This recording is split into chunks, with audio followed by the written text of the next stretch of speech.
Welcome to the Backwoods Life podcast with Michael Lee. With over 20 plus years in the outdoor industry, I've got some of the craziest stories to tell, and you never know what's going to come next. Thank y'all for listening. Let's get right to it.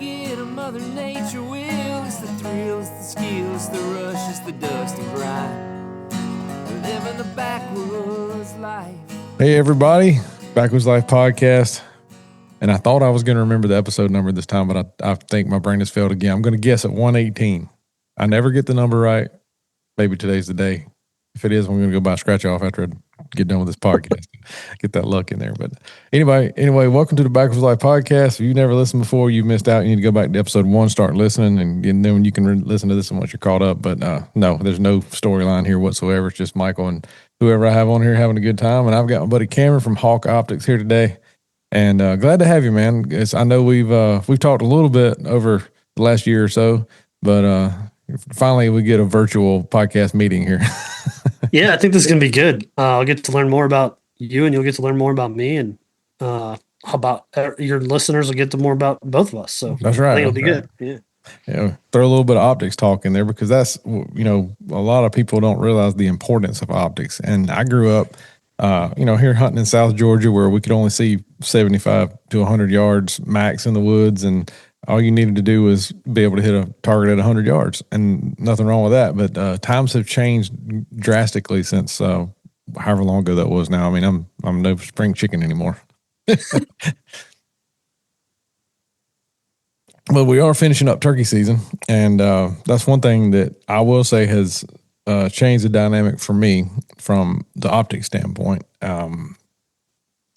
Kevin Sheehan there at Hawke, he reached out to me several years ago now, however long since the Turkey Scope, quote, Turkey Scope came out, because I was a bead guy, and he knew it. He was like, man, because they wanted me to shoot red dots, and I was like, man, I'm just not a fan. I like to look down that vended rib, see that bead, put it on his neck, turn it loose. And Kevin's like, all right, fair enough. And then he kept on. He said, all right, man, we're coming out with a Turkey Scope. So just try it. Just go hunting with it one time, dude. Just one time. And then if you hate it, tell me you hate it. We'll find, use your binoculars and your rifle scopes. Everything's going to be fine. And I said, okay, fair enough, man. And I put that thing on I had a 20 gauge. I put the first one on a couple years ago, whenever the first year it came out. And got everything sighted in. I was like, man, this is pretty cool. And then the first turkey that came in, and the scope goes to 4 power. I just leave it on 4 power. And I said, okay, 1 power is just 1 power. I said, and 2 and 3, what does that matter? Like that's where my brain was. I'm like, I'm just going all in, leave it on 4.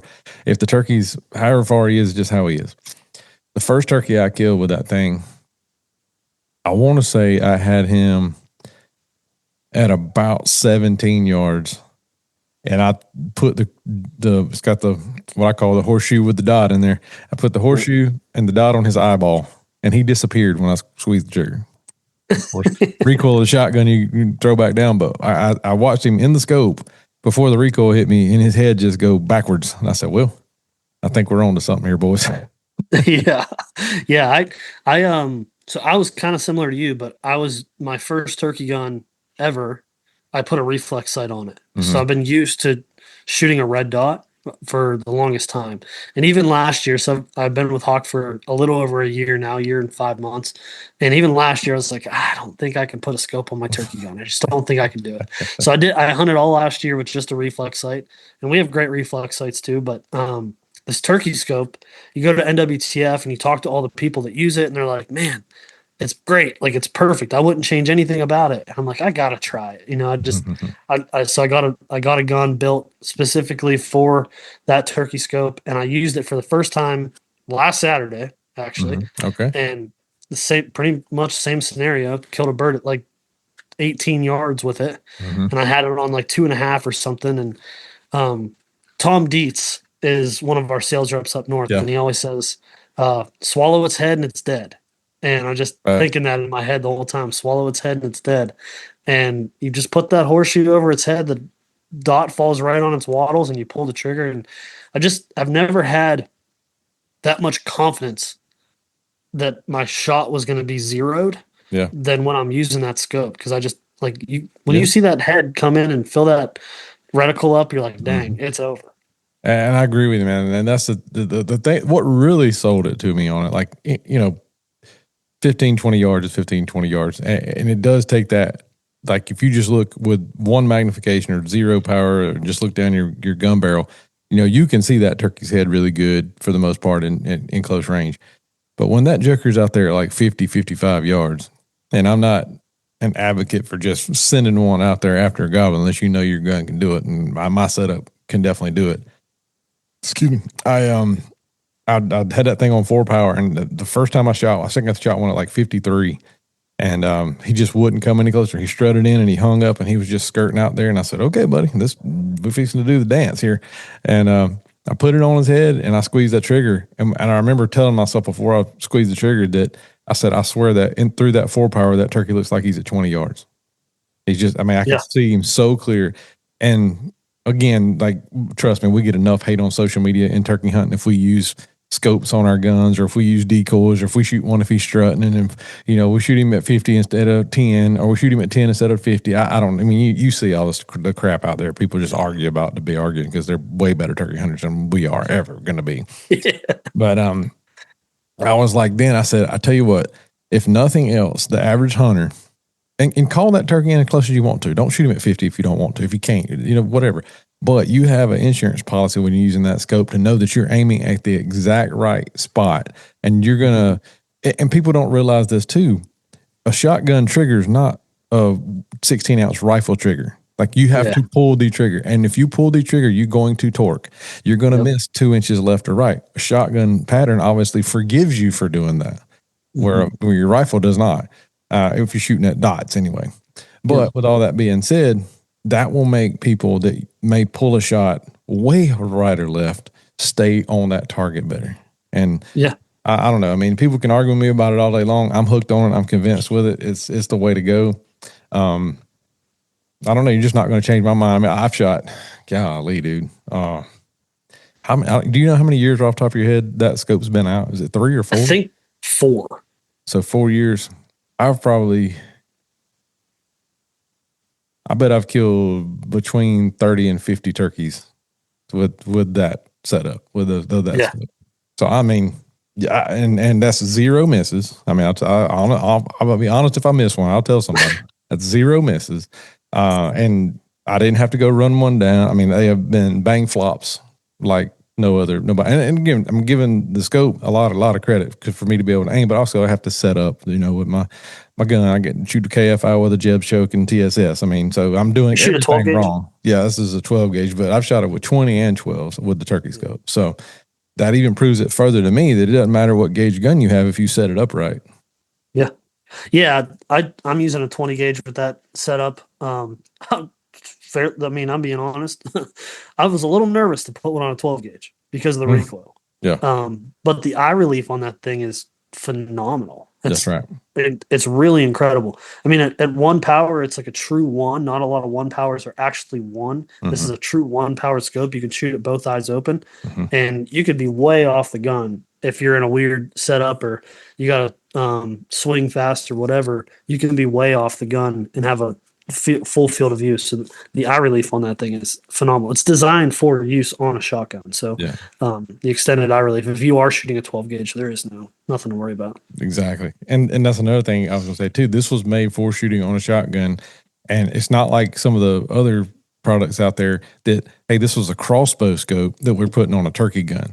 And I'm going to tell you real quick, they cannot handle the recoil of a 12 gauge. They'll just, you're going to have a matter of time before you shoot a turkey and go, why did I just miss that turkey? And you go in there and all the internal parts are jiggling around in there because that recoil is just mashing that thing. Yep.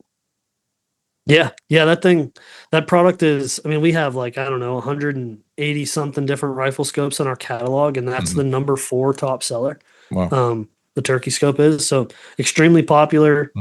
It's honestly hard to find stuff that you don't like about it or stuff to change about it. But I can't say enough about that scope. If you are a turkey hunter looking for an optic, it's something to consider for sure. The one thing that it would be really, really awesome if you had that scope set up and had a rangefinder in it.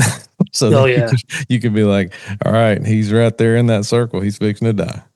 So there is kind of it's like a poor man's rangefinder, I guess. So the bottom post in the reticle, Mm-hmm. you know where it goes from thick to thin? Mm-hmm.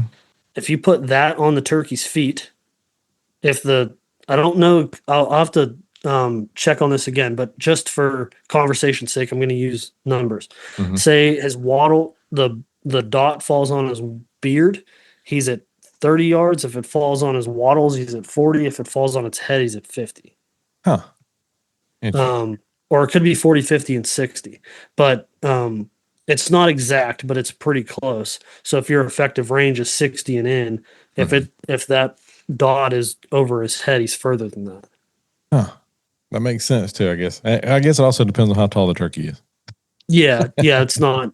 I mean, it's average. We used just a strutter decoy, Okay. and then had a full mount bird, like a real live full mount Mm-hmm. bird, and we kind of just took an average, and we're like, this is close enough. If you're in a pinch and because it's really easy to judge yardage on a bird out in a field, open field that Absolutely. you have no reference.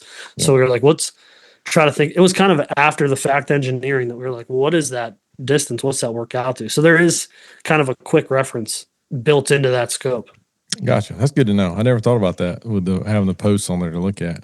Interesting. I'd like to test that out too, because I don't know how many times, like you said, I'm in a field, and I'm a big fan of whenever I get into a spot and I get set up, I take 15 seconds and get my rangefinder binos, and I mark, okay, that tree's 40, that tree's 50. If he gets inside there, that's my death zone, as I call them. But a field is so much harder than that, and because you don't, like a plowed field, especially, you have just dirt, like you have no reference marks, unless you find a rock or something. But when I was in Kansas the other day, that I was literally had there were 4 drakes out there strutting and 7 gobblers strutting, and they were running all over the place just doing turkey crap. And one finally broke off and came over there. We had one Jake decoy out, and I'm getting in trouble now because I hung over a decoy, but that's all right. But so finally I got him to break off because they've been hanging about 80 or 90 yards, all the gobblers, and they're running each other around, chasing hens, chasing each other. It's just insane turkey hunting morning. But that one I finally got him to break off. And so I'm kind of sweet talking him over there. And when he's strutting in, he's taking his time, but then I'm got my binos up and I'm ranging him, and I was like, all right, he's 80, he's 70, he's 60, he's 50. And then the next thing you hear me say, I don't know if you can hear it on the audio, I put my binoculars down. I said, well, he's dead now. And then I just get my gun up and I just walk him in on the gun. You know what I mean? But like you said, having that reference point, I could have been walking him in on the gun the whole time going, okay, now I know he's in the death zone. Now he's in the death zone. Up. Yeah. So that's good to know. I mean, that's little things like that. I mean, again, that's from, I don't know how many guys I've hunted with that have shot at turkeys and going, man, I thought he was closer, and the Bucker's like 80 yards. I'm like, man, no, dude, that thing was way out there. I'm sitting back calling or videoing, 10 yards behind them. I don't know what they're doing. All of a sudden, boom, and I'm like, what are you shooting for? Well, he's about 50. I was like, no, he's 80. We go out there and step off this field. And, I mean, the turkey flies off. And he ain't cut a feather on him, hardly. But it's just one of those things, having a reference like that, and then it goes to experience. But I don't know, anything we can do to make people more successful. So little tips like that go a long way. And there's been plenty of days I've been sitting there wishing I had something to do a reference with, because I've been watching a gobbler walk by. He's not doing the thing coming into me. I caught him in and he didn't like something or whatever, and he's just skirting me out there. And I'm like, I can't move. I can't get a rangefinder up. And, I'm just sitting there going, well, I'm just going to let him walk off and try him tomorrow or whatever. So anyway, turkey hunting. Yeah. It's not exact, so we don't put a little information in the box. Sure. But I probably need to do a better job on social media and stuff, like doing examples of that, because it does give you a quick in the pinch reference if you need it. Yeah. We tried to think of everything with that thing, man. It's designed by the most serious turkey hunters for that purpose. When we made that product, it was kind of like a joke, like, do we call it the Turkey Scope because that's what it's really for? But then people will think like they can only use it for that. There's people that put that on 22s. There's people that put that on ARs. It's just like an LPVO scope. It's like kind of designed for an AR. But all the features and purposes that scope has, and it's designed for turkey hunting. So we said, no, we're going to call it the Turkey Scope. There you go. I like it. I mean, it's simple. And because, I mean, literally I've had people know, like, hey man, are you using that Hawke Turkey Scope? Yeah. Oh yeah. Promise you I am. And they're like, you like it? Yes, I do. For the money, go get one right now. Trust me. You can thank me later. And they usually do. They go, oh my gosh, this thing is awesome. Heck yeah. And it doesn't take but one turkey hunt with it, and they kill one and go, man, yep, sold. Never changing back. Yeah. Yeah, that's how it goes. Yeah. Well, we talked about turkey optics, which is that's only one choice in Hawke is Turkey Scope. Just go with that. I'm not knocking the red dots and all that guys out there, but hey, Turkey Scope, go it. But when it comes to like deer hunting, and that's a whole nother ball of wax right there, man. We got so many options. Like you said, 180 something scopes in the catalog. That's just scopes. Yeah. It's an extensive catalog. You got them all memorized, right? Oh my God. No. Good answer. At least he's honest. Not at all. Well, the thing about it, and we were hitting on this, something to talk about before we started recording here. Definitely with us working with McCorder rifles, we've gotten into the long range side of things, and it's the long range game. There's another people going to argue about topic because well, and it's not fair shooting a deer at 800 yards. Well, I mean, is it or is it? I don't know. I mean, it's fun to me. One, it's developing the skill set to be able to do it. That's the whole thing. Now, do I want to shoot one at 800 yards? No. I'm going to do everything I can to get, as close as possible for any antelope, elk, mule deer, whitetail, whatever. I'm going to do my diligence as a hunter and stalker or whatever to try to get closer. I'm going to try to set my tree stand up in the right spot where I don't have to take an 800-yard shot. But having that in your little bag of tricks over here that you can do it is, I don't even understand how to explain when you go out there and like we've gone to their long range shooting school and learned how to do that. And, Alan, who's on the McCorder rifles, I mean, he's extensive. He can talk 17 miles over my head when he starts talking about guns and scopes and shooting long range. I just sit there and go, Alan, just tell me where to hold this thing and I'm going to squeeze this trigger. that's where I'm at. And John, who teaches the school, he's ex-Army. He's was he in the Army? Golly, I feel ignorant now. But anyway, John's ex-military. He was sniper trained. He's shot all kind of stuff overseas, all the tours he was on. Super guy, great instructor. But again, going back to once you go and you've done this, something like that, had somebody to teach you, at least shoot 500 yards. I mean, that's a long ways anyway. And like I said, growing up shooting 100 yards, we had the old 3x9 by 30 or 40, and that was it, man. We just strapped that thing on top of the old bolt action Remington 700 and sighted her in at 100 yards and went to the woods. If he's at 200, if you can see that far, you just aim a little high and send it. Yeah, that's right. That's how we grew up doing it. But now getting into the real long range thing, man, like that's having the right optics is just you cannot stress that. I mean, you've got to have the right gun setup, but optics are just as important. Yeah, that's an area that to me is very foreign. Like, I grew up deer hunting in Pennsylvania, a very similar situation to down south. You're probably not taking a shot over 100, 150 yards. Honestly, where I learned the most about optics and shooting like that is in air gun, shooting an air gun. I shot the Pyramid Cup last year. Hawke does a lot with air gun optics. This is a kind of a weird statement to say, but we talked about the crossbow recoil situation. Springer air gun is like one of the most jolting products or guns that you can shoot because the recoil is reversed. Like a rifle recoil is like this way, and a Springer air gun recoil is the opposite way. And a lot of scopes cannot handle that. Wow. So we would like tell people at these events, like, oh, our scopes are air gun rated so they can handle anything. And I'm thinking, what are you talking about? Like air gun rated? Like that doesn't, there's no recoil at all. But I got that explanation, but I got to go shoot a bunch of air guns and you're shooting like a 30 grain pellet, right? And you're trying to put it in the same hole over and over and over again. So you got to play wind. You have to have all your different reticles dialed and all your holds. And if you do like to dial rather than using your reticle, you got to figure all that stuff out. So this is my first time this year getting kind of that technique and that information and learning all that stuff that you could translate to 800, 1,000 yards with a high-powered rifle versus an air gun. You know what I mean? But your optics are so important when you're trying to do something like that. Like as just a regular deer hunter, I overlooked my whole life. I never really thought much of it. It was like the same thing. Put that 3 to 9 on there and Mm-hmm. send her home, boys. That's right. But that is when you can really tell when you have optical shortcomings or you have the right optic for the situation. And the Frontier line from Hawke has a lot of those long range capabilities. The Sidewinder has Mm-hmm. a lot of those long range capabilities. And then this year we introduced the Vantage 34, which we talked a little bit earlier. And like, well, if you're going to get into long range shooting, it takes a pretty big commitment budget wise, right? Right. Like you got to say, okay, I'm going to spend a bunch of money on a rifle.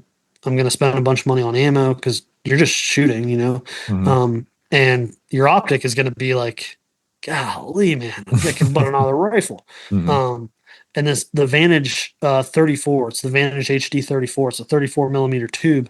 That 34 millimeter tube gives you more adjustment Okay. up and down, left and right. So it's like a sub $700 long Wow. range long range optic. You can dial with your MOA clicks. You can dial out to 2 miles. Oh, wow. Yeah, Sign me up. it's a cool Sign me up. it's a cool optic for someone that, I mean, it's not going to be Frontier level glass, right? Mm-hmm. It's not going to be as clear, but if you're just getting started and you want to figure out even if you like it, that's a great route to go. Or if you have just a more budget rifle that you don't want to put a $2,000 optic on it, it can do everything those can. Mm-hmm. But if you are serious about it and you need that top end, the Frontier 34 is fantastic. Yeah.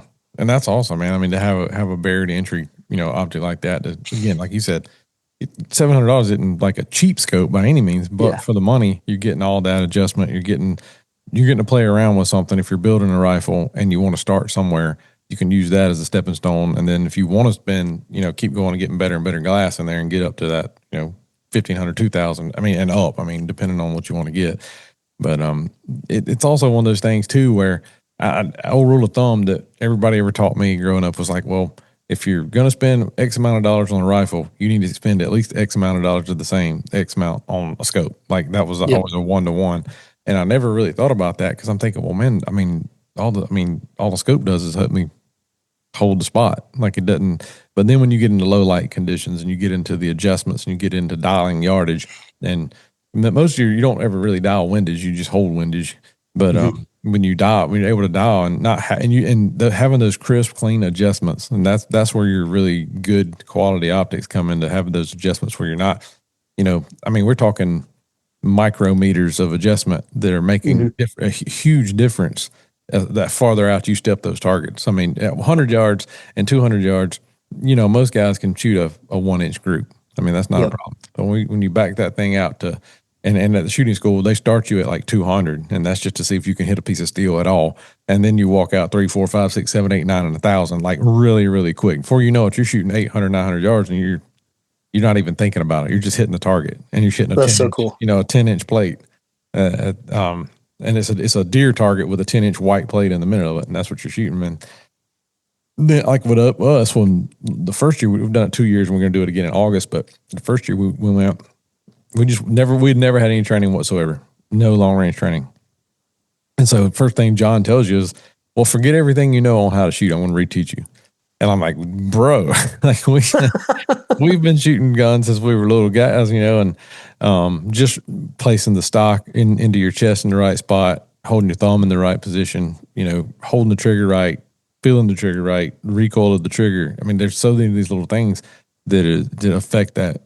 It's magnified the further you get away. And Mhm. the first thing in that school, you walk out, you shoot out 900 into 1,000, and then once you hit the 1,000-yard target, period, they're like, all right, we're gonna really see if y'all know what y'all are doing now. We put a 5 by 5 inch steel target out there at 1,000 yards, and I'm like, okay, this sounds great.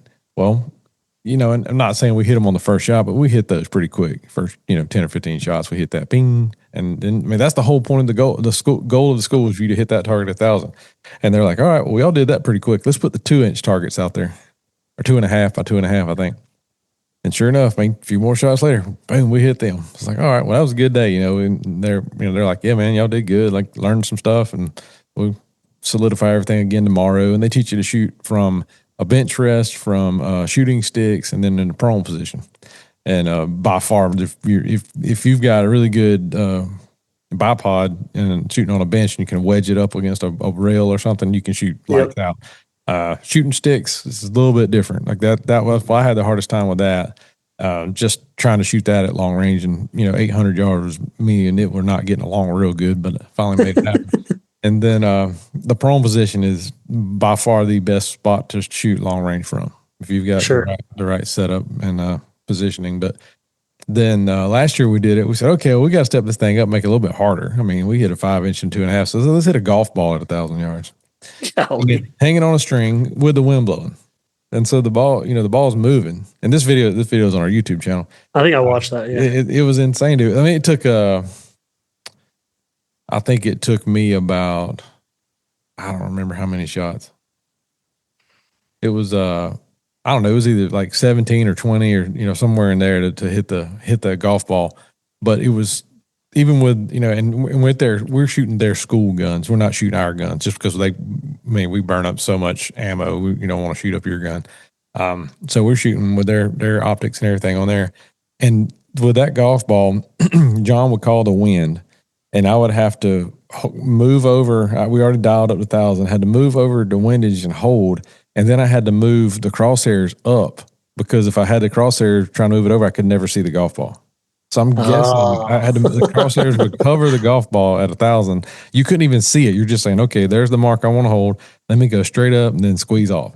And that was one of the hardest things I've ever done, no doubt. Like it was a fun time because I just love sitting there shooting. But it's again, going back to having the right setup, and then of course you got to have a good teacher to teach you how to do that. But for the average person that wants to get into, I'll say long range shooting for most normal people is going to be 500 yards in the end. I mean, that's in a hunting scenario, I think that's very attainable for anybody with a little bit of training and the right setup.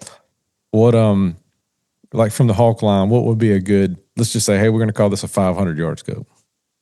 500 yards? Mm-hmm. You could go Sidewinder. There's a bunch of different reticle choices if you prefer MOA or Mills and magnifications, but 500, that's one thing a lot of people kind of tend to be over magnified. When you get out to those long distance, the more magnified you are, it's kind of easier to miss. All of your movement is magnified at that distance. Like if you're moving just a little bit, it's a little bit harder to hold steady when you're zoomed further in. 25 top end for 500 yards is plenty. Mm-hmm. So if that Vantage 34 is a fantastic option if you want to go a little bit cheaper. Now, are you shooting first focal plane or second focal plane? On my setup, I'm shooting first focal plane. Yeah, so there's first focal plane options in that, or the Vantage 34 is all first focal plane. The Frontier, there's some second focal plane options, but most of the time when you're shooting those long distances, people are going to prefer first focal plane. So start at Vantage. If you don't see what you like there, Sidewinder is going to have more, and then Frontier's definitely the top end. But for shooting 500 and in, you don't need a 35 magnified optic that starts at 6, because if you ever do want to use that at 100 yards or 200 yards, you're not going to have that low end. Yeah, and I will say, like, on their range over there, when we did these shooting schools, the last day after we were done with all the instructional part, we did get our own guns and shoot a few times down there just to, all right, I know my gun's on at 1,000. And in doing that, and I can't describe how, like, once you've done it with their guns, you're like, now I get my own gun and do this thing. And the guns I shot are a 6.5 PRC and a 7 PRC. So before that, it was 7 mag, and but my 7 mag was like I don't know, that gun, man, I don't know how old that gun is. It's 5 or 6 years old, and it has mashed a bunch of stuff all over the place. And but that's when we first started working with recorder, that's what Alan said. He said, what gun do y'all want? And I was like, well, I just want one I can use the rest of my life and hunt anything on this planet. He said, we'll get a 7 mag. It's right there. And Yeah. then since then, like that was like 5 or 6 years ago. And then, when the next guns we got were not this past season, but season before, that 6.5 PRC and all the, I guess the evolution of the loading and rounds and calibers, that have come forward since I had that 7 mag. I got that gun and man, I traveled all over hunting with it, and I don't even know how to describe how much difference, a year or 2 years, 3 years makes in the gun game. Just the little adjustments that they're able to make and trigger modifications and bolts and, just there's so much stuff that's way over my head that I don't understand on the physics side of this stuff. When it comes to optics and guns and mashing those up and pairing those up. I mean, I don't know. It's just a lot of fun. I don't want to know all that stuff because I don't have the brain capacity in my life to know all that. But when you can go out and literally go to a range and say, how far is that target? All right, that's 602. Tick tick tick tick tick tick. All right, is there any wind blowing? Nope, dead calm. Ding. That's just confidence is incredible. That is really cool. I'd love to do that school. I'm a bow hunter, man. I like when I rifle hunt like 1-2 days a week, 2 days a year. Like I'm not behind a gun very often. Our season in Ohio is 1 week. I'd prefer to shoot them with a bow in Ohio, so I don't always go out. In Pennsylvania, if I have time, maybe I'll go out. That's a 2-week season, but I'm not out there every day. So the idea of shooting a cartridge 1,000 yards is just and mind blowing, but it sounds so incredible. Well, also like is Ohio still just like a straight wall cartridge state? Yep. Yeah, it's not high powered rifle. So with that being said, the McCorder is developing around, and I think it's don't hold me to this, but like a 350 Legend or something like that. They're developing one of those calibers. They're trying to make it like a 500-yard gun. Wow. Could you imagine that? No. They already make 500 to 800-yard muzzle loaders. That's incredible. Like, and Kevin shot some deer with it. Hey, I don't think he shot one a long ways with, like a long ways off. I mean, we shot on the range, but I will say with the muzzle loader, wear ear protection. That's the loudest thing in the world. Like it's like a bomb going off with that. Cause I mean, you got to think the force it takes to push that big of a bullet 500 yards. Yeah, it's incredible. And get there with enough downrange energy to kill an animal, Yeah. But with that being said, you can get suppressors for the straight wall cartridges now. Like, man, and like I got a 444 Marlin. And guess what? The can I get's going to be? It's going to be on that guy. So that's right. The big calibers, man. But I don't know. I know we've bounced around a pretty good bit on this thing, but while I'm on it right quick though, shooting suppressed is one of the best things in the world. Like I wish I could have done it 20 years ago. Wish my ears would probably be a lot better. But dude, yeah, it's kind of incredible. Just even for like, you don't think about shooting a suppressed 22. Like that sounds like, why would you do that? Dude, it's the funnest thing. You hear nothing. It's the funnest thing. I shot a suppressed 22 for the first time this past turkey season. I was in Texas and we'd killed our turkeys. So we are going to shoot some hogs. And so we sitting up in this shooting house and he's like, I'm just going to take this suppressed 22. Like, but there was a bunch of little bitty pigs coming in there. So we had like a 308 and a little 22 and there was some little, I hate to say it, but it was like 10 pounders coming in there. But hey, they're hogs. They got to go. Yeah. And he's like, here you go, man. And like the first time I shot that thing, I thought it misfired because all I heard was, and I like the click. And I was like, did it shoot? He's like, yeah, you killed no, I missed the first or whatever. And I was like, are you serious? He's like, yeah. So, well, they didn't even move. He's like, yeah, that's how it's like a rock just fell down there in the middle of them. So I shucked another one in and I figured it out, buddy. There was 5 of them things dead before I knew. That's incredible. Yeah. We were shooting like birds with it. And dude, I've never experienced anything like it's so accurate and so quiet. They're just incredible. Yeah. I mean, that's the thing. Like, and of course we shoot suppressed everything that we can screw a can on, but, man, it's just so much fun to get out there. And it takes from a longer, not just a long range standpoint, but any shooting standpoint, especially if you got kids, your wife, girlfriend, whatever, older people, whatever your case is, it takes away so much of the recoil, but it takes away all the fear of the fire. You know what I mean? Like when people squeeze off, a lot of times I've pranked some people before going just because I knew they were jerking the trigger real bad, so we put a spent round in there Take the and cartridge all right, out. man, go ahead and send it. And but they just you see them close their eyes and yank that trigger, and I'm like, man, you just learned what you're doing now. But when you shoot suppressed, man, it's just like you're just holding it, squeeze off, you shoot, and especially we shooting long range, man. You got enough time to get the scope back down and see the impact. So Yeah.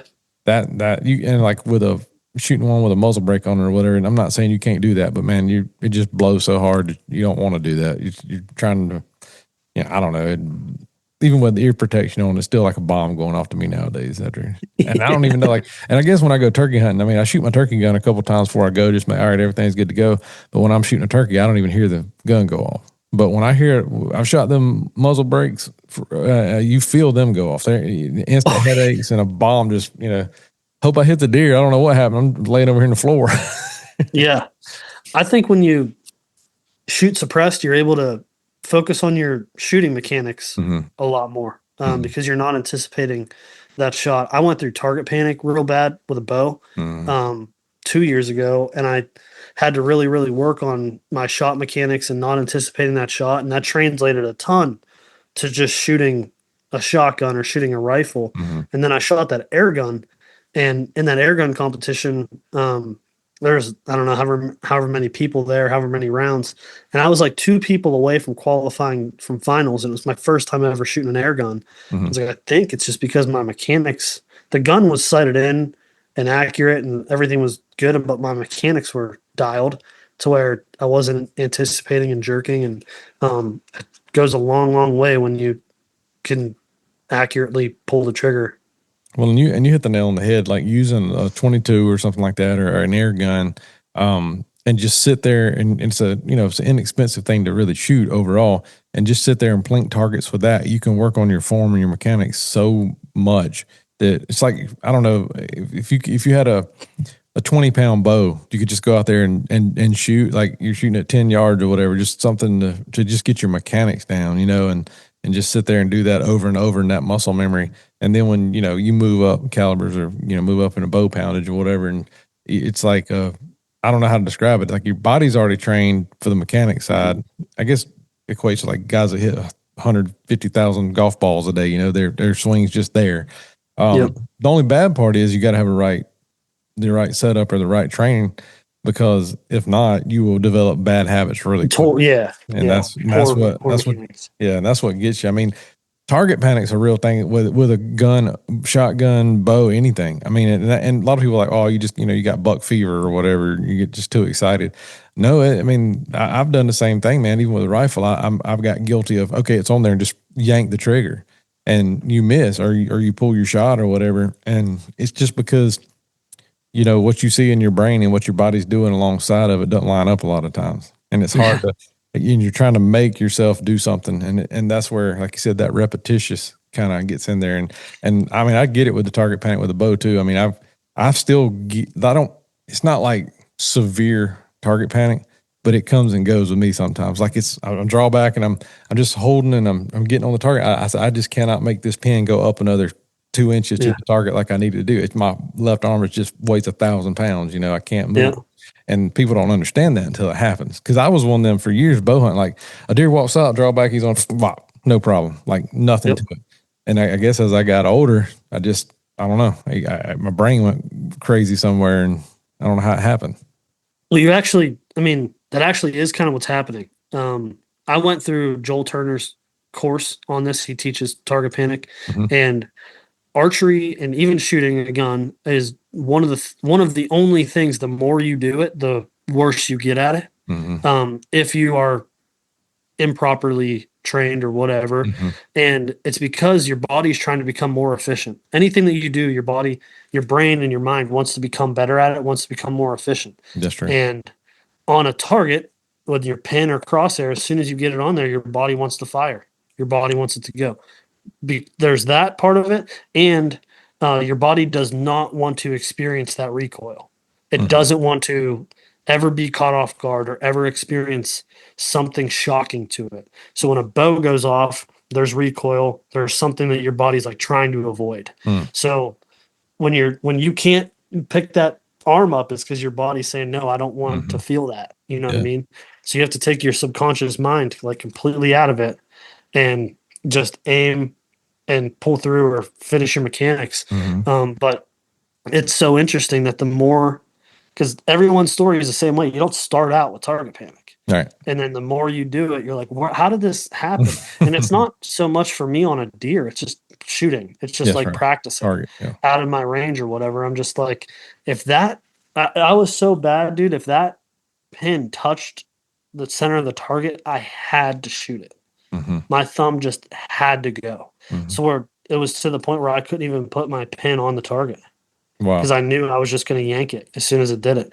Um, but once you go through that and kind of experience it and kind of understand what's happening, um, you can really change things up quick. Mhm. Dude, I was like really bad at shooting a gun, Mhm. really bad at it. A couple years ago, this is an embarrassing story, but I'm going to out myself. I took my buddy's gun, and my buddy's like he's a a gun guy, right? He's like his shit is dialed, like Mhm. everything is like it is good. And he's like, hey, take this gun. I didn't even have a gun legal for Ohio because I didn't hunt it that much. Mhm. So I just want to shoot a doe. I just want to go out. I took his gun. It was like a 20 gauge or slug gun or something, Mhm. and I shot at a doe 70 yards away 3 times, and I Mm. missed all 3 times. Wow. I called him. I was like, dude, I got one shell left. This doe's still standing out here. This gun's off. And he's like, dude, that gun is not off. I promise you. He's like, we used it last year. I promise you it's not off. I was like, I'm going to shoot one more time. Shoot it, shot it in the foot. I'm Mm. out of shells. I'm like, dude, this gun is something off. He's like, let me come get it tomorrow and go and shoot it. They come get it tomorrow, shoot it, bullseye. It's like, Mm. I just was not good at Mhm. shoot because target panic or I was anticipating that recoil and I went all through that training and stuff and I haven't missed since. Mhm. So I'm sure they're going to come, but it changed a lot about it. So if you are experiencing that or um, you don't think it's real, it's Yeah. real. But Yeah. if you treat it properly, it could change Well, your life. and I think what happened to me with the bow is I had a lot of shoulder pain in my left shoulder. Just years of abuse playing sports, lifting weights, and all that stuff like there. And there was one season where I mean it hurt to draw a bow back, and I didn't. I literally I think I didn't long, or compound bow hunt at all. I took a crossbow and I killed one buck with a crossbow. And I was like, man, I mean, not knocking crossbows, but I mean, that's if I can shoot my regular bow, I want to shoot my regular bow. That year, that pain was just so bad. And I think that kind of instilled in me a little bit was like, I got used to drawing back and going, man, that hurts, that hurts, that hurts, that hurts. And so my brain was like, don't do that. Right. Like you said, it Mm-hmm. makes sense there. And then, the two things that I did that changed that helped me out a lot to get through it was I did end up going from like shooting 70 pounds to 60 pounds, Mm-hmm. which I'm a 31-inch draw. So, I mean, I don't You got need to enough shoot energy. 70 pounds, right? I'm hitting with a light pole. So had that. And then, I went to a clarifier. Not, I got perfect vision. I had LASIK done and all this fun stuff, but with that clarifier and that little bitty bit of magnification, it's allowing my brain to focus on like I'm looking through an optic instead of Mm-hmm. just looking down at, there's my pen, there's my peep, and there's the target. I'm actually got some little bit of magnification in there. And even at like 20 yards, I'm like, man, okay, I'm picking a spot again. And then Yeah. you know what I mean? It's like retrain my brain to go, okay, dude, you're just looking through a scope. Mm-hmm. You're not, but I mean, you're just looking through. I can see everything, right there, like the turkey scope. Honestly, it's like that Yeah. little extra little bit of magnification that makes it easier for you to focus on doing that instead of thinking about everything else that you're going to do wrong. I don't know how to That's super describe interesting. that. So Yeah. that did help me a lot. I mean, and when I switched to that setup with that lighter poundage and put that in there, that little bit of magnification, it just it took my brain off of thinking about like you said. I think thinking about everything that goes wrong. It's just Yeah. okay. Now just aim like you're aiming, like you're aiming again. I guess is the way to put it. Instead of I don't know how to describe it. You're trying to aim, but this is making me aim. I don't get Yeah. it. I mean, it's just the way it worked, but worked out Yeah. pretty That's good. it. That's interesting. That whole process of like, especially with shooting a bow, it's not necessarily the same with a rifle because your pin isn't moving as much as it is with a Mm-hmm. bow. Mm-hmm. But like getting over the fact that to trust the pin, trust your float. And I had someone because that's what target panic essentially is. Like you're scared that when you shoot, your pin is going to be off the target. Like once it's on the target, you're like, oh, I'm there. I got to shoot. Someone told me like one time, so you're driving down the road, right? And you're swerving a little bit. When you're swerving, your next move is back to center every time. If you catch yourself, you're back to center every time. You don't swerve and then keep swerving off. So that's what your pin is doing. Like every movement that your pin takes off center, the next move is back to center. So even if your pin isn't necessarily right on target when you pull it, when it goes off, it's headed back towards the center. So that's the kind of trust your pin theory, and it works. And then what helped me too, I know we really got off a whole nother subject with target panic, but what helped me too was holding. And especially, like I said, with that little bit of magnification, I'm sitting there and I'm holding and I'm making myself say, don't shoot yet. Like, and having that lighter poundage, I actually think that it might be like 58 pounds or whatever, but I can sit there and hold it and just go, okay, man, take your time. And again, when a deer's out there, I'm not going to take as long as I'm trying to shoot a dot. I mean, I'm getting that thing behind that shoulder and, you know, or in what I call a little triangle up there on that shoulder and let her eat. And I do shoot fast on deer. I'm not going to lie. I've had guys video me before going, dude, I mean, I did not expect you to shoot that fast. I'm like, well, the pin was on the deer. I was ready. You know? And of course, smoke him, you know. But again, I think when the deer comes out, that's just your training kicking in. That's you're so dialed. Anything to do. It's all subliminal, I guess is the way to put it, you know. Yeah. At that point, all your training takes over. It's muscle memory. It's like, I know I can do this. Yeah, same thing. I never really had that problem when an animal steps out. It's like kind of second nature. It takes over. But when I'm just out there shooting, and the more I shoot, the worse it got.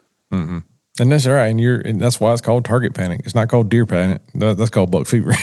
That's right. That's right. Buck fever is when you black out afterwards. And you have no idea what happened. Because I had that too. And that's my whole thing is like, you know, I've been doing this for a long time and hunting forever and shot a bunch of stuff. But for the longest time, especially like when you're bow hunting, when you see that deer coming in, you get excited. Like, okay, that's a shooter. This fixing this. You're thinking maybe this is going to happen, and then when they walk in and you're like, okay, kind of like that turkey gets in that death zone, which that's way different because you're shooting a gun. But you're like, all right, well, now I got to do my part. And I would be so nervous until they got to where I know I'm going to get a shot of this animal, and then I just go radio silent in my brain. It's like, okay, just do, and dead calm, draw back, lock on, squeeze, thump, watch, crash. Then I'm like, holy crap, that just happened. And then that's when the nerves finally take over and you start shaking and heart's already beating out of your chest because of your throat after that. And again, that's what makes bow hunting fun, right? Yeah. Yeah, that's what it's all about. I'm the same way. I don't get like too jittery before. But after I fall apart. Yeah. And that's the thing, like with even with rifle hunting, and you know, we've done a lot more rifle hunting than we have bow hunting in the last several years, you know. But to me, I'm sitting there and I know most of the time when whatever, like the shooter steps out and I've got a rifle and, you know, he's able, I don't have to sit there and wait on a dial up shot or anything like that, which I've done several times, but it's one of them, it's almost, I know I'm going to shoot him. I know he's going to fall probably right there. It's just when do I want to make that happen? Sure. And it's just having that confidence though. And that, but that also lets you take your, we'll get into the management side. It lets it take to another level there because I think too, it makes me look at deer longer and I go, all right, let me make sure this deer is as old as I think, or it's the deer that I think it is. And it's not like, oh my gosh, there's a deer. I got to hurry, got to shoot before he leaves because I'm locked in. Yeah. And then you're able to, kind of make, I don't know, better judgment, better decisions. And I don't know, maybe that's not the right way to explain that, but I don't know. I think a lot of people get in a rush and they go up there and I've done it. Trust me, I've done it plenty of times. I've shot deer and got up there and go, that ain't the deer I just shot. And I promise you, he's the one with the hole in him. It's him, 100%. So yeah, been there. Yeah, and that's the thing. I mean, and I've done it with a bow too. I mean, during the rut, bucks blasting in and out, and then like, well, that looks like a good one. And he's stopping a hole at 25 yards right there, and I throw air through him and go, huh, what was that? I shot a deer. He's actually on my wall in the house. I shot him. One of my good buddies was videoing me back in we were in Wisconsin years ago, and man, it had been raining all day, and then I said we got to be in the blind when the rain stops, and so it was starting to slack off. And we're watching the radar, and we go in there, and we're sitting on the edge of this big field edge food plot kind of thing with timber all around us, and we're in this blind, and sure enough, man, when that rain stopped, deer just started piling out. And we saw, a couple does come out, and here's a couple small buck. And then we're in a spot where straight ahead, we could probably see 40 yards. To our left, we could see 200 yards. But right here where they're coming out to my right, like when they walk out, you've got literally 5 seconds to decide if you're going to try to shoot this deer or he's going to be pretty close to out of bow range. Like they're just walking out, And man, this buck walks out, and he taps me on the leg, and I was like, that looks like a shooter. And I mean, he said, I'm on him. And I drew back, and I 10 ringed this deer, and he runs out there, and I can see blood spraying everywhere. And I watch him, he just piles up in the woods over there. And I was like, what was that? I had no clue the size of I just knew, I said, it was big, and a big frame. That's all I knew. And kind of one of them, like, you just black out moments when you do your job. But then I'm thinking, holy crap, because I'm out at my buddy's place. I'm like, man, I hope I didn't shoot a wrong deer. Because there's some deer, he was like, hey, man, this one needs to let go. That one needs to let go. But, da-da-da. And I'm like, what did he look like? And my buddy's video was like, I don't know, dude, like a Big 10. And I was like, what Big 10? I don't know. But anyway, we go over there, and it's like it was 170 something inch buck. And, he was like 6 or 7 year old buck. He was fine to shoot, but like, my buddy comes, I said, man, I just shot one. He said, what did you shoot? I said, I don't know. I have no clue. I don't know what deer I shot. Because he showed me a bunch of trail cam pictures, and we had kind of names for some of them, like, oh, well, that's da-da-da. And he said, well, which buck do you think it was? I was like, don't have a clue, bro. Couldn't tell you. So, I said, if it's the wrong one, I guess we'll just settle up somehow. I don't know what to do. I'll mow your yard for a year or two. I don't know. But I went over there, and of course, he was fine. It was a heck of a nice buck. And I was jacked up, and my buddy's like, man, that's a fine buck. But it's just, again, that's what makes it fun, getting caught up. Yeah. And to your point, if that's a rifle hunting scenario and you have more time to kind of judge that situation, you're not going to set up for a 20-yard shot necessarily with a rifle. Yeah. You got a little bit more time to make that decision. You take that roller coaster out of the equation there a little bit. Yeah. Don't get me wrong, about that heart gets bumping every time I see the right buck, and I get excited about everything, but when it is, honestly, when you're sitting there with a rifle, it is different than a bow 100%. Like it just doesn't, it's just two different feelings. I can relate bow hunting to turkey hunting pretty close because they're coming in, they got to come in, they got to get so close. We don't shoot, I'm not saying, I guess in some states where it's legal, you can shoot turkeys with a rifle at however far you want to, but you see a turkey at 100 yards, they're just a turkey at 100 yards. Like, there ain't a whole lot going to happen there. Most places you can't shoot them that far. You don't have the gun that can do it. And if you do have a shotgun that'll shoot one and kill them at 100 yards, I just want to see it one time because I don't believe it. Yeah. I've had people claim it, but I'd never advocate for that. No. We had a guy years ago hunt with us in South Florida that real early season. He was shooting a 10 gauge. And he did shoot one. He was like 78 yards.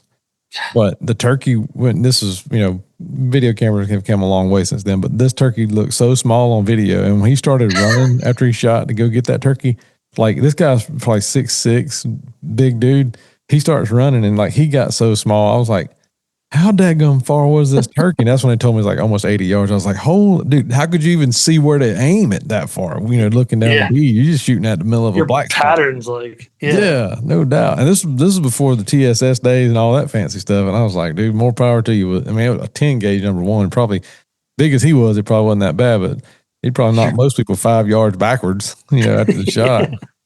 Golly. And I'm glad that was the only turkey out there because, like you said, that pattern probably so big he'd have killed 4 if they'd have been out there. Sure. Yeah. But I don't know. I don't know. That's impressive though. But anyway, with all that being said, just something a little different about looking through that scope than there is down that bowstring. But it's all fun, man, and that's the biggest thing. And one more thing I want to talk about before we wrap this thing up is, I know a lot of people that they don't take binoculars with them a lot, dude, and especially in turkey season. And I feel naked without my binos right here on my chest the whole time I'm hunting. I feel like I left, my truck at home. I just, that's how bad it feels. But the, one from if you're into deer management, some people just shoot deer and that's fine. I'm not knocking anybody. But if you're into the management side, and pair of binoculars were one of the first things my dad introduced me to other than a gun. The next thing was, hey, Mhm. well, I'm getting you some binoculars. So when you're sitting there, you at least know what you're shooting. Yeah. And Yeah. I think I just had a conversation with someone earlier today, Mhm. and it was another partner of ours. And they're like, hey, what do you want us to talk about? And I was like, man, glass isn't like the sexiest thing to talk about, Mhm. or talking about binoculars for hunting isn't something a bunch of people are like, yeah, I want to listen to that, because a lot of guys don't think they need them. Yeah. And I think binoculars are the most underutilized tool for hunting there is. Now, there's a lot of guys that if they're rifle hunting, they're like, I have my rifle, whatever. That's not the most ethical thing in the world. You should Mhm. probably see what you're looking at before you put your gun on something. Correct. But for any type of hunting, Art Hawke's slogan or whatever is like vision accomplished, and I was like, man, it should be see what you're missing, Yeah. because there's so many, and that's not just Hawke. This is just binoculars in general. There's so many times in a hunting scenario where um, there's so many advantages to having a pair of binoculars with you. Number one, you're seeing things that with your naked eye, I promise you're missing. Mhm. If you're hunting in open scenarios, there's going to be draws and ditches and stuff that you're just not picking up all that movement. If you're hunting in thick cover, like on the edge of doe bedding or something, there's bucks slinking through there that you're missing. In low light conditions, there's stuff that you're missing, I promise you. And number two, like say a rut hunt, all day sit, it keeps you engaged. It gives Mhm. you something to look at. It gives you something to do and pick stuff out. I've been so much more effective in those types of scenarios with binoculars on my chest, because I'll just pick up my binoculars and start looking around, and I'll pick something up. And I'm like, oh, I didn't know that that's what they were doing or how they were moving through Mhm. there. I've been missing them this whole time. Or it gives me the opportunity to call at them because I know where they're headed, and it's thick enough between us that I just picked up a tine twitch or I just picked up a tail Mhm. flick, and I can grunt at them or whatever. There's Yeah. so many benefits to it. Even before I started working at Hawke, I was always the guy that was like, if I'm even just walking to my stand, I'm constantly stopping and glassing and looking around. Mhm. Um, I prefer to hunt the way my hunting style. I prefer to hunt in like prairie, open ground, Yeah. and it's just constantly behind glass, and that's just translated to wooded timber scenarios. But there's so many guys that I talk to that just don't take binoculars with them hunting, and I'm like, what? Why Mhm. not? Like, well, I got my rangefinder. I can see through that. Like, you're No. not No. No. No. you're No. not picking No. up a good pair of binoculars is the most underutilized tool for deer hunting I think there is. I'll I, die on I that I hill. agree totally, man. I'm with you. Like I don't know how many times, and my eyes. I don't know if it's just hereditary or just me being in the woods so much. I pick up movement really, really well when I'm just sitting there with my naked eye. But then I mean, you see something move, and then boom, I'm on binoculars, and then okay, there's a deer, there's a turkey, there's whatever. I don't know how many times though I'm sitting there and I go, man, something just looks different over there. And then you Mhm. get up and you look through the binoculars and like, there's a buck standing there. He just locked in there looking. Or Yep. like you said, you see a tine, you see an ear flick, or you look over there and what's that little red spot? That wasn't there a while ago. Look over there, there's a gobbler standing there, alert, looking around, and you go, oh, dadgum. And I mean, and you can't do that looking through a scope. I mean, No. you can't. I mean, people say, well, I just look through my scope. Well, like you said, that's one, it's unethical because, God forbid you're hunting somewhere and somebody is walking through the woods, and the first thing you do is look through your scope to see what that is walking through the woods, and you got crosshairs on a person. I mean, holy Yeah. crap, that's horrible to think about. But two, you can't see. You can see through a scope once you've identified where you're going to look and what you're Yeah. looking for. Picking something up. Yeah. Exactly, and then you're putting the crosshairs there and identifying and looking in, zooming in.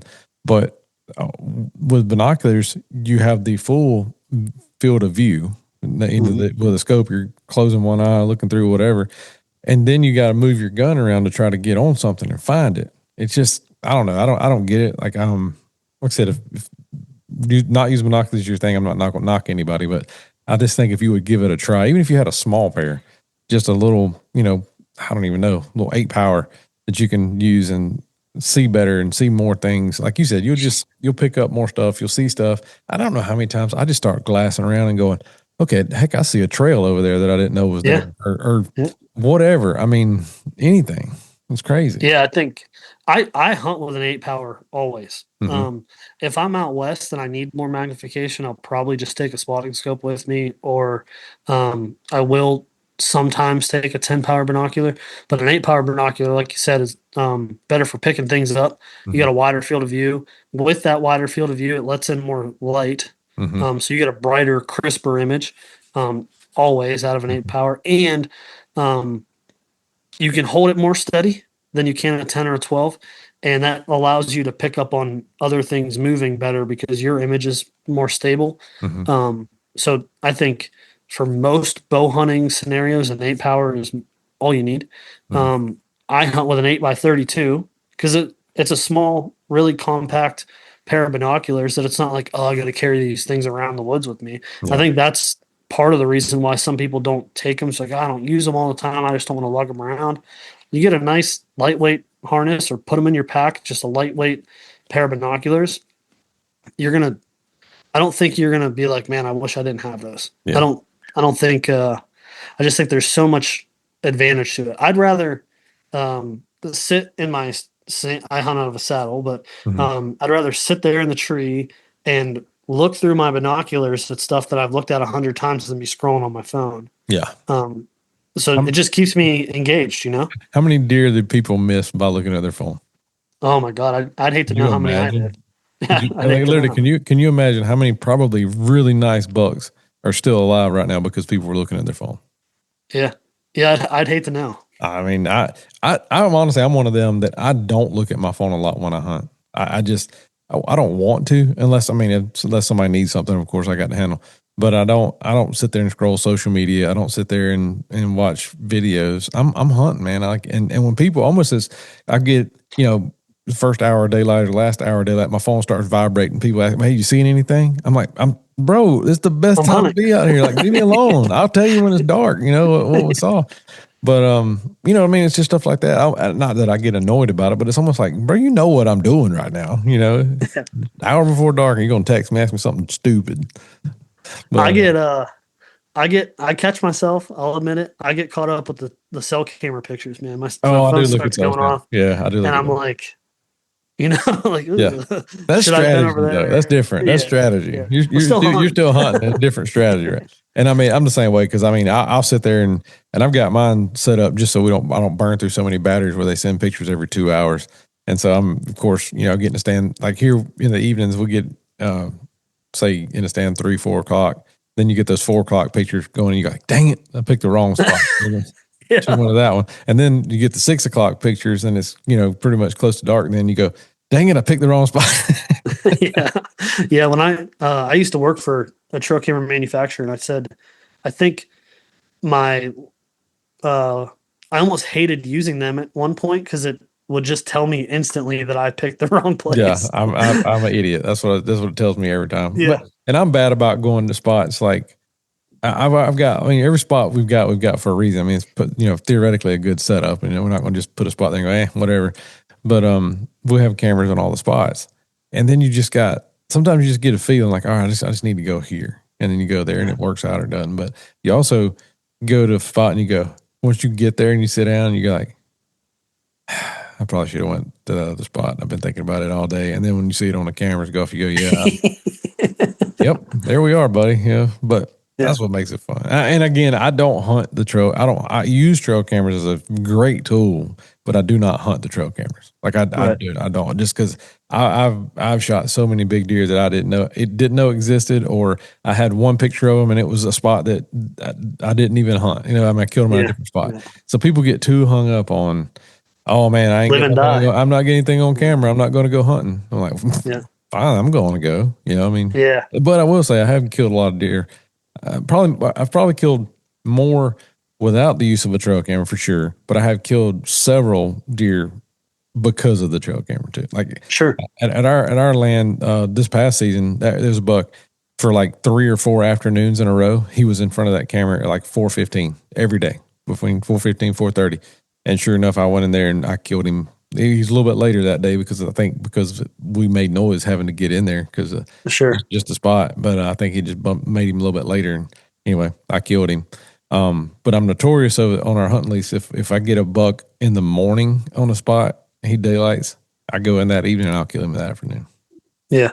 Yeah. They're super effective if you use them right, but they could be the biggest crutch to Mm-hmm. people ever. Some of my best friends are that way. They're like, I haven't had a buck daylight in 5 days. I'm like, dude, they walked behind the camera. Your Yeah, camera is showing you like 45 feet that's right. on however many acres you're hunting. 45 feet you're monitoring. Mm-hmm. That deer walks out of you, and hey, it's an electronic device that is out in the elements of the woods that has to Mm-hmm. take a picture and upload it through the air to your phone. Sometimes they miss them. Sometimes Yeah, things happen and you're not getting that intel. That's probably not using binoculars and living and dying by trail cameras are top yeah. two That like, mistakes. but I will say living and dying by trail cameras when it comes to turkeys is a different story because I have mashed them by using Oh yeah, like all yeah, right, he's in there every day at 8 o'clock. I'm in there at 7, and sure enough, he's dead by 8. like I, sure. or oh, he was just on camera an hour ago, and we go back in there and get Yelp him them up. fired up, and he comes in. I mean Yeah, that's because turkeys only do daytime stuff. If deer sure. did we know they got 24 hours and to fool us. Turkeys only got about 12. Yeah, and I think you could probably be a little more strategic with trail camera placement for turkeys. Like there's known strut zones Yeah, where, yeah. like if they're there, that's where they're going. Hmm. Um, a deer just gets something up his nose to walk a different trail. Like Yeah. But it's you just funny you never talking about know. the field of view or distance of the trail cameras. I actually did an experiment on our family farm years ago. I put 2 trail cameras. I mean, they weren't 5 feet apart, pointing the same direction, and there was a pretty good buck that we had in there, and he would come through with a smaller buck almost every time. I would have pictures of the smaller buck on one camera. I'd have him on the same camera, and then I'd have him on the other camera, not the smaller buck, and then I'd have the smaller buck on the camera, not him. Sometimes, like it was, Yeah. and like the same, the same 2 deer come through at the same time. One camera has one result, one camera has a different result. So again, Mhm. like you said, I mean, just don't hunt your cameras, man. Just go hunt. Yeah. If you got deer on your property at all, just go deer hunting. You know. Amen. And I do have one buddy, and if he listens to this, he won't be mad at me, but he'll be like, "You're right." He will not go hunt a spot unless he's had the buck he's after daylight 3 days in a row. He will not. He said, "I'm not going." Oh Hunt. But he said, "But if he does 3 days in a row, he said I'll go kill him. But until he does that, I'm not going to hunt him." man, I said, "Okay, fair enough." I couldn't do that. I couldn't do that. I, What I, if he I, doesn't do it the fourth time? well, that's my gut. My luck would be like, yeah, that was the day that he starts over and does something different, or goes to a Yeah. different spot. But I don't know, man. You look at the end of this podcast, everybody hunt the way you want to, use the equipment you want to. We're just telling you stuff from our experience that we're trying to help you be better. We're not trying to tell you how to hunt. We're just trying to help you how to be better, and just don't get hung up on technology too much. Yeah, even though you're listening to technology to Exactly. learn this stuff, Welcome to but technology. yeah, yeah, no, I agree. Yeah, I agree completely. Coming but from the technology I'm talking about, binoculars, mhm, um, and trail cameras, whatever. I always said there was like the cell camera debate, right? Of like, is it ethical? Does it mhm, cross the line of fair chase? Should they be outlawed on public ground or whatever? And I would get this is from the perspective. This is when I worked at a trail camera manufacturer, so maybe I was a little bit biased, mhm, but I always said like for me, the way I hunt in certain scenarios and like the prairies and stuff, my binoculars are more effective than a cell camera. mhm, My spotting scope, I can look at a deer 2 miles away mhm. in real time. I can't put a trail camera on a tree and pick something up 2 miles away in real time. So I was like the fair chase. That's how effective binoculars are. People live and die by their trail cameras, but they don't have any faith in their binoculars. And you can pick stuff up in real time a lot further away with binoculars than you can with trail cameras. Well, and then put in one more notch onto that belt of now I can kill a deer with the right setup at 500 yards. Yeah. So is that ethical? Unethical? You know? Yeah. Uh, I think it's all in your ability, Correct. in the shooter's ability. If you haven't practiced like Mhm. that with your equipment to know that, it's probably not the most ethical Oh, thing. 100%. But with how advanced these weapons are, yeah, it's an ethical shot I agree, man. if you're 100%. capable of taking it. Yeah. The only thing I'll close with this little bit of a story. I was in a hunting camp with a buddy of mine years ago, and um, he was going to this spot and he saw lots of bucks, and they were all coming out 275, 350, 400, all in that range. And man, I'll be honest with you, I cannot remember how many bucks he missed, and he missed some of them a couple of times. This high powered rifle. Um, and we go back to the camp. And he's like, man, I don't know what I'm doing wrong. I said, well, walk me through what's happening. He said, well, I've got my scope on my gun, and then I've got my app over here, or my little cheat sheet. That if I sighted this thing in at 200 yards, and so these other reticles should be this, this, and this. I'm like, okay. I said, well, there's a whole ballistic profile that you've got to go through to set all that up. Did you do all that? Well, no, I just went. It just told me if it was on here. Then I said, well, what ammo is that with? What grain bullet? Oh, I don't know. I said, well, did you shoot your gun and test those marks at 300, 400, whatever? Well, no, I mean, I just sighted in at 200 and it's supposed to be on at all those. I said, buddy, don't work that way. Like Yeah. you. So my point, not to bash on him, he just didn't know any better. It's learning experience for him. But when you go out there, shoot your gun at every range that you're going to think you're going to have a shot. Well, Yeah. for two reasons. One, you'll have confidence you can make the shot, and two, make sure your setup's ready to make the shot.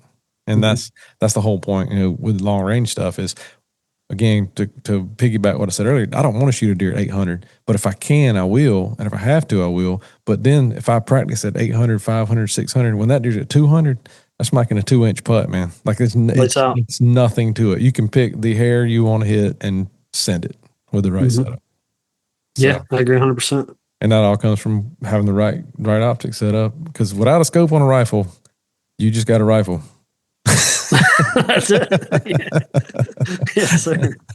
And I have had to hunt. I hunted in Colorado years ago for mule deer when you couldn't with a muzzleloader, so I couldn't use optics. I had to use iron sights and the granular powder setup.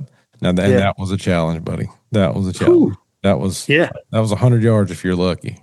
Yeah, you'd almost rather use a bow.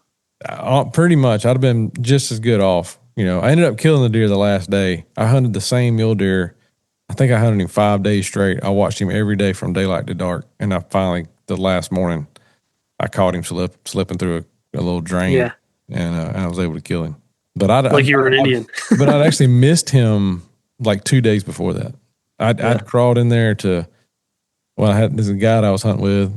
We crawled in, and we probably was like 75 yards from him, and he had 2 other bucks with him the whole time, and one was a little raghorn, and that joker, my guy kind of kept pushing the envelope too much, and that little raghorn buck jumped up and saw us, and so he was fixing to blow out of there, and I rushed one, and of course, I mean, rushing with open sights, you might as well just throw the gun at him, Yeah, yeah. So anyway, he got away, but we ended up getting him. Kevin and I got him last morning on video, but first mule deer. But I learned a lot. Let's say that. Yeah. That was my first. Yeah. That was my first. Which I've been out there trying to bow hunt mule deer for 2 years before that, and I couldn't. I just had the worst luck you can imagine. Like I'd go out there and the wind didn't blow today, so you can't walk through anything crunchy. Yeah. I mean, it's terrible. And finally, I was like, I get a gun tag and go back. I thought I had something then, but I was like, like you said, I'd probably rather have my bow. I'd have been a lot more effective there. But anyway, we got him. Just like that. So, but if I'd had a scope back then on that thing, could have used that first day. Game over. But there you go. But anyway, man. Well, Cameron, thank you, buddy. I know we rambled on about all kind of different stuff, but that's what make hunting camp podcast kind of fun to me. Yeah, it was great. I enjoyed it. Anytime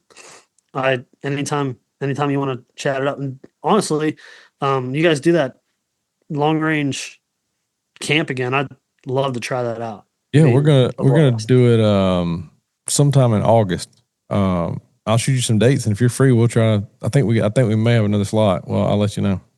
Yeah, that'd be super cool to experience. Oh yeah, it'll change you a lot. Like when you leave there, you're gonna be like, I'm a sniper now. Like I Yeah. feel like I got it. You know what I mean? Heck yeah.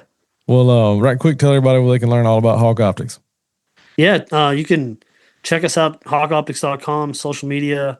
We have a couple social media pages. It's a little bit confusing, but Hawke Sport Optics is going to give you kind of the global picture of everything that Hawke does. So Hawke does have a U.S. headquarters, but we are a global company started in the U.K. And then for everything North American big game, it's Hawke Optics USA on Instagram and Facebook. There you go, guys. Y'all listen, look it up. Trust me, you will not find. And if you do, call me and tell me because I want to know what it is. You will not find a better quality optics for the money. We're just going price pound for pound world championship right here. So Heck yeah. there you go. All right, thank y'all for listening. That's a wrap for this episode. We'll talk to y'all again soon.